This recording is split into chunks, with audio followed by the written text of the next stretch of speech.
Hey guys, in this video, I will show you how to embed Substack into WordPress.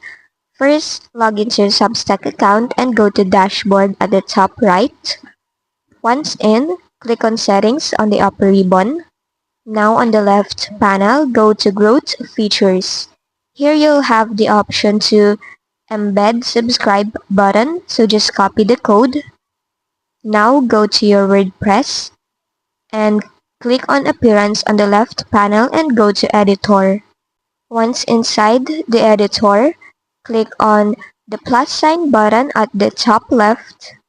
Then search for Custom HTML. Now click on it. Here just paste in the code you copied. Then click on Preview. And now you have your subscribe button from Substack. If you want to embed a post, what you need to do is go to Substack and go to Post on the upper ribbon.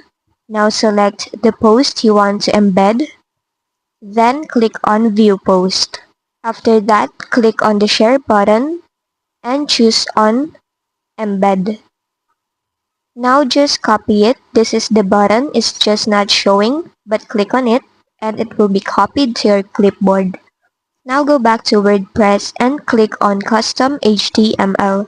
After that, just paste in the code you copied and click on Preview.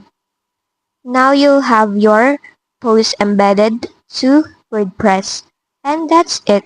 That's how you embed Substack to WordPress. If this video helped you, don't forget to like, subscribe, and hit the bell icon for more tutorials.